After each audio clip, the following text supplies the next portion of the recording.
You consider yourself a clean person. You shower daily, you scrub your countertops, and you wash your hands. But there is a silent line between what the West considers clean and what Japan considers biologically safe. Right now, you are practicing at least 3 daily hygiene habits that feel perfectly normal to you, but would make a Japanese person quietly cringe. Not out of cultural snobbery. Out of biology. Today, we are exposing 6 everyday Western habits that are secretly turning your home into a biological hazard, and the tiny Japanese shifts that fix them. Stay with me, because habit number 4 is something you probably did less than an hour ago. And habit number 6 will permanently change how you look at your bedroom. Let's start at your front door with habit number 1. Wearing outdoor shoes inside.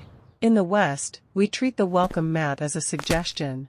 We walk across asphalt, public restrooms, subway stations, and grocery store aisles, and then track those exact same shoes across the living room rug where we stretch, or the kitchen floor where children play. In Japan, there is the genkan. A strict physical boundary, often a step down, where shoes are removed. A University of Houston study found that shoe soles carry over 400,000 bacteria per square centimeter, including strains that cause urinary tract and respiratory infections. Over 90% of that bacteria transfers directly to your clean floors on the very first step. The West invites the chaos in and tries to mop it up later. Japan simply locks it out. The shift. Build a hard boundary at your door. Indoor slippers only. Habit number 2 is happening in your kitchen right now. The thick, damp sponge. Westerners use these dense sponges to clean plates and wipe counters. But because they are thick and porous, they never truly dry out. They sit in a constant state of warm moisture. Research shows the average kitchen sponge harbors more bacteria than a toilet seat.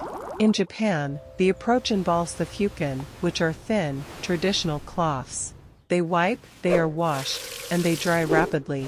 By drying fast, you cut off the moisture supply that bacteria desperately need to multiply. The shift. Throw out the thick sponge today. Switch to thin, quick-drying cloths and wash them daily. Your kitchen will instantly smell and feel cleaner. Habit number 3 involves the shared bathroom hand towel.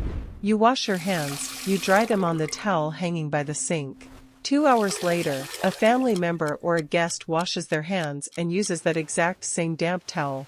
In Japan, sharing a damp cloth for personal hygiene is deeply unsettling. Science fully backs this up.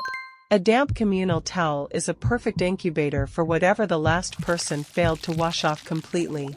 When you use it, you are just transferring their leftover bacteria onto your freshly washed skin.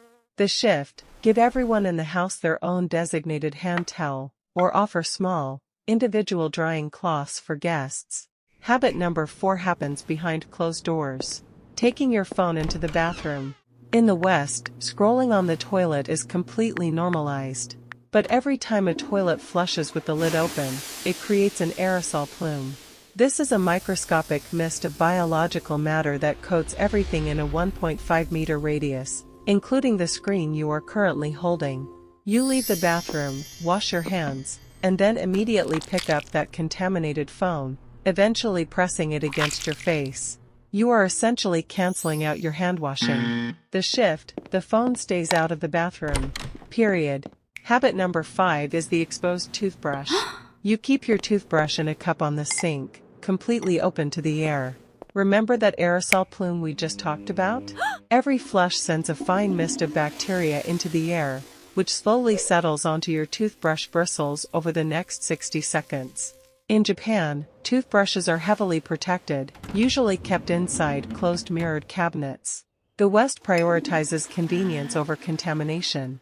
The shift. Put your toothbrush behind a closed door or inside a protective case tonight. Finally, habit number 6. Sitting on your bed in outside clothes. You have had a long day. You sit on the edge of your bed in the same jeans you wore on the bus, the office chair, and the cafe booth. To the Western mind, this is just resting. To the Japanese mind, this is cross-contamination of your highest sanctuary. When you bring outside clothing onto your mattress, you are transferring invisible public bacteria directly into the space where your immune system is supposed to recover. Slow down here. Let this land. Your bed is not a couch. It is a biological cleanroom. The shift: never let outside clothes touch the bed. Here is everything in one breath. Stop shoes at the door. Ditch the thick sponge. Stop sharing damp hand towels. Leave your phone out of the bathroom. Hide your toothbrush. And keep outside clothes off the bed. 6 habits. 0 cost to fix. Now, before you leave, which of these 6 are you guilty of right now? Tell me the number in the comments. Let's hold each other accountable.